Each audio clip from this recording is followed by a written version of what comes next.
16. I'm Senator Catherine Young. I'm Chair of the Senate Finance Committee. And we have several bills to consider. So let's begin. Senate Bill 523 by Senator Laval, an act to amend the education law in relation to the New York State Science, Technology, Engineering, and Mathematics Incentive Program. Senator Martins moves. Any second? Senator Valesky, discussion? Negative votes? Bills reported. Next, Senate 602 by Senator Little. An act to amend the tax law in relation to establishing a forestry, stewardship, and habitat conservation credit for personal income and business franchise taxes. Discussion? Move bill. Senator Martins moves. Senator Valesky seconds. Negative votes? Bills reported. Next, 836 by Senator Robach is being held for the sponsor. So we would then move on to 1975 by Senator Carlucci. An act to amend the State Administrative Procedure Act and the executive law in relation to electronic permit applications and electronic record keeping. Senator Ritchie moves. Senator Hassel Thompson seconds. So. Okay. Negative votes? Bills reported. Next we have Senate 2448 by Senator Farley. An act to amend the general municipal law in relation to providing notice of health insurance contracts for retired officers, employees, and their families. Senator Hassel Thompson moves. Okay. Senator Ritchie seconds. Discussion? Negative votes? Bills reported.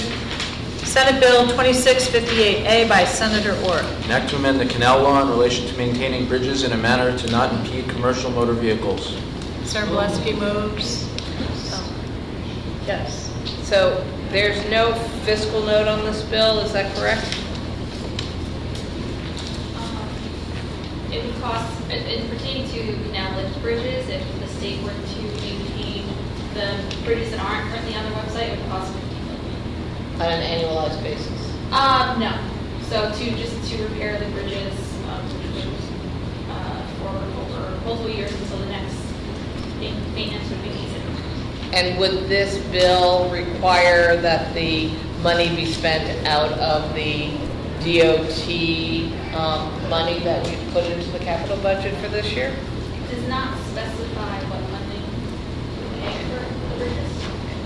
I'm going to go without Rex, Senator, because this is the type of bill that actually should have been done within the budget negotiations. I do understand the issue, but I also think the bill should at least specify that the funding for this should come out of the Department of Transportation's state capital bridge money.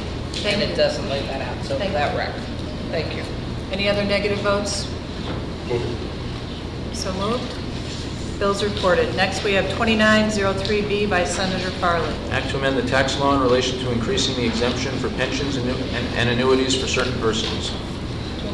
Question? Moved by Senator Hassel Thompson. Yes, question. Thank you. What's the estimated cost on an annualized basis when this bill would go into effect? Be $271 million So, and that would be annualized every year. Okay. So, Senator, I'm going to vote no on this bill. One, it's a very large budget amount. It should be dealt with within the budget. And interestingly, it's not means tested. And so people with actually large incomes who also may have annuities or pensions would be exempt from taxes the same as if someone was surviving on $20,000 in their retirement who might have a small pension. So I actually think a bill like this should both be dealt with in the context of the budget, but also, like so many of our large tax policies, should be dealt with in a progressive model with some kinds of evaluation of what your taxes in relationship to what your annual income is.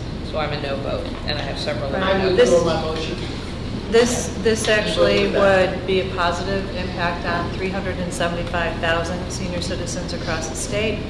It has not been changed in many, many years, and it would be an incentive for them to remain in New York. So, and it's a quality of life issue. So, And again, if they were Senator lower Martins, income, it would have. Senator Martins moved the bill. Yeah, it's been. Senator Valesky seconds.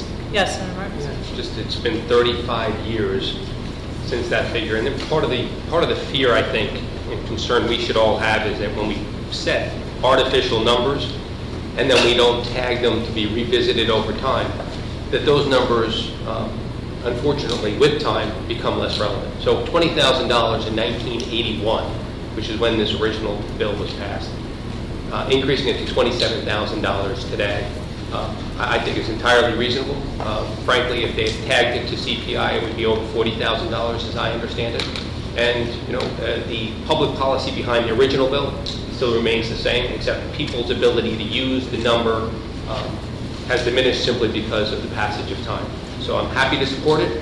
Senator, I understand your point. I get it. But there are baseline votes that we take here that are not tagged to a progressive scale.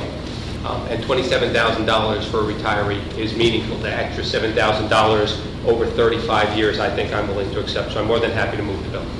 And I don't disagree with the need to adjust things over time, but when you're talking about tax policy, I do think you should really be tying it into a model of who is this a true win for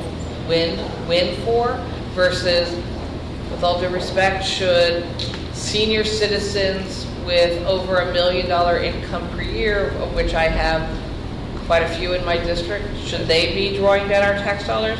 No, I don't think so. So I don't think this really, I mean, I don't know, but I think this more affects seniors on fixed incomes.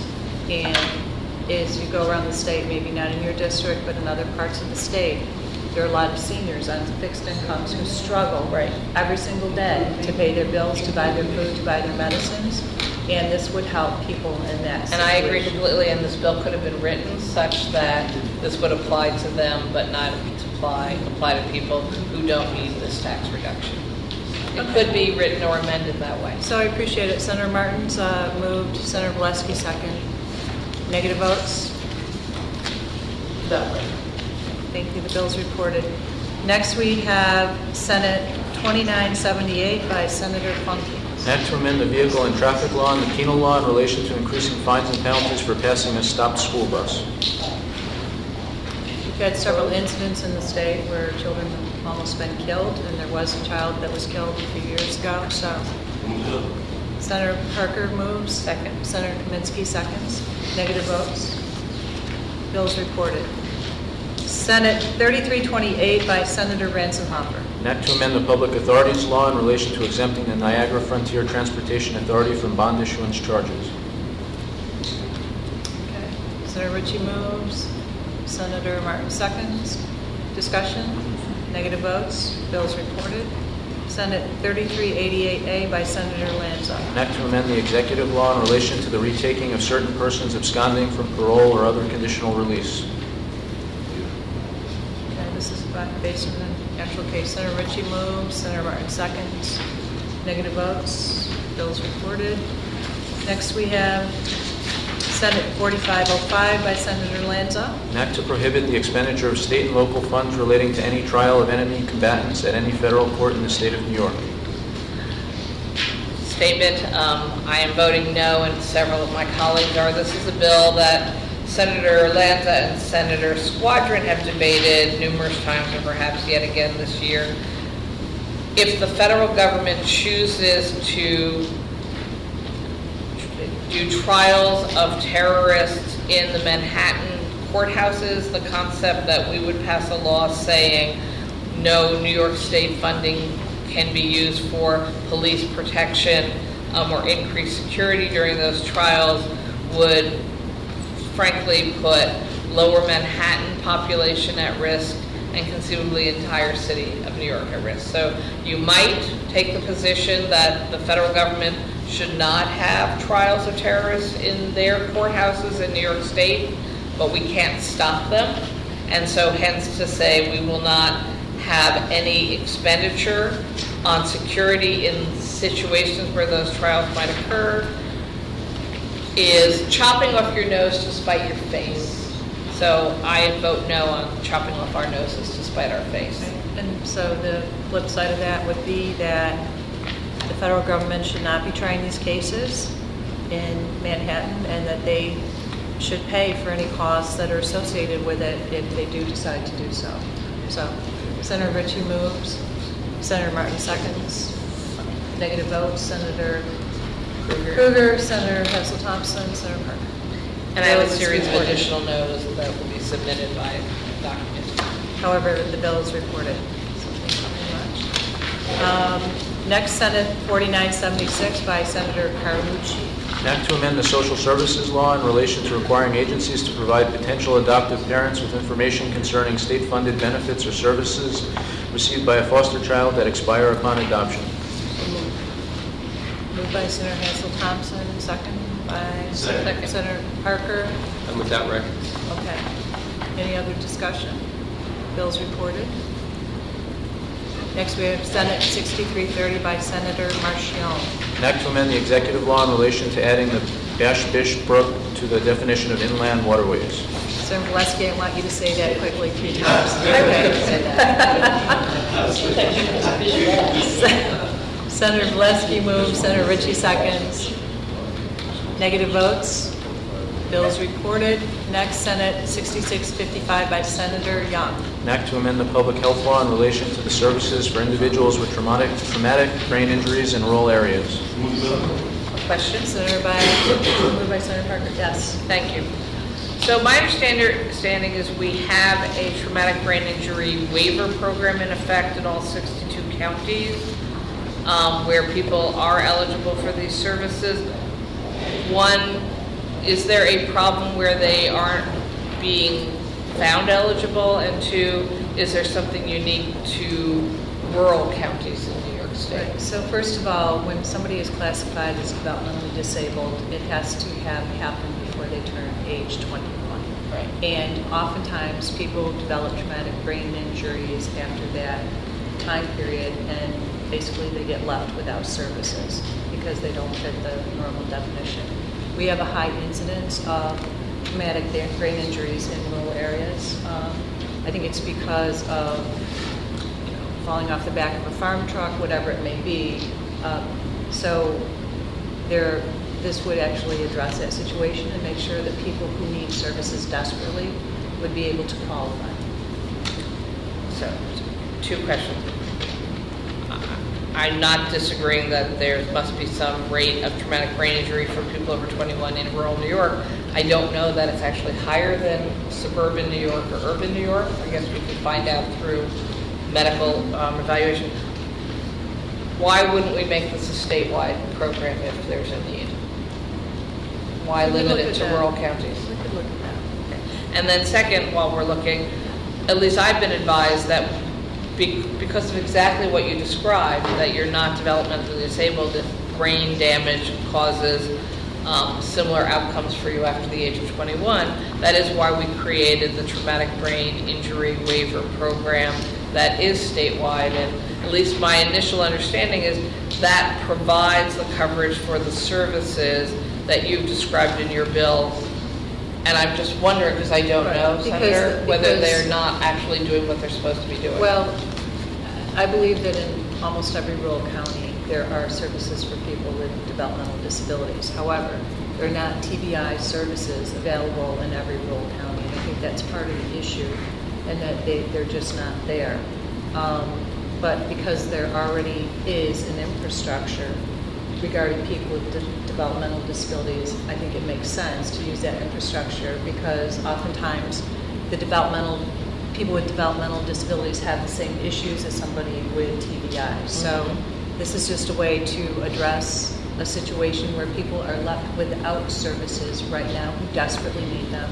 And that's why I put the bill in. And is there an estimated fiscal cost on this bill? What is it?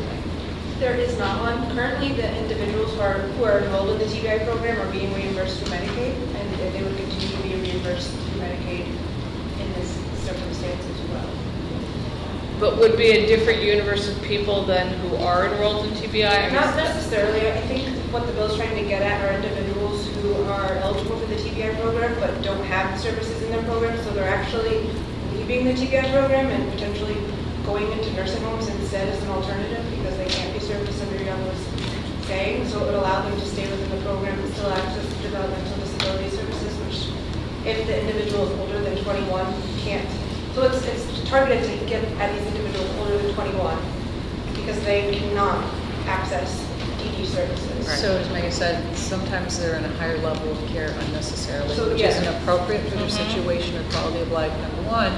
And number two, it's much more costly to the state. They're actually probably it's costing more for them to not be in the TBI program and be in a nursing home, whereas if they were able to be in the TBI program and access these DD services, it's cheaper than them being placed in a nursing home. So, and TBI is only when 21 and older, correct? No, it's 18 to 64. Okay, 18 The to issue 63. is on the DD side. Uh-huh. They're not able to access services if the injury happened over the age of 20. So it's really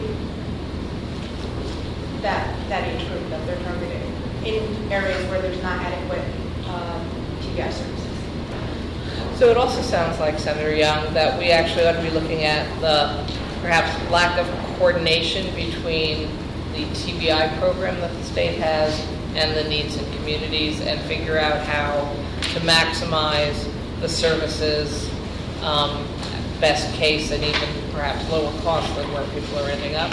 So I'm going to go without rec now, but I actually appreciate your bill and I think it highlights bigger questions we ought to be asking about our different programs, even in different parts of the state, because I suspect if you're seeing certain problems in your counties, it's probably not unique to your counties, and that if we were to look into it, we'd be seeing variations on the same problems for people between sort of falling through the cracks throughout New York State. Thank you. Thank you.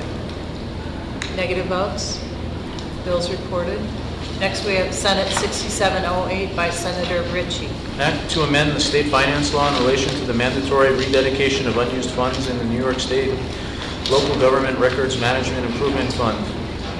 Move Bill. So, Senator Valesky, seconded by Senator Parker. Negative votes. Bills reported. Next, and finally, we have Senate Bill 6908 by Senator Golden.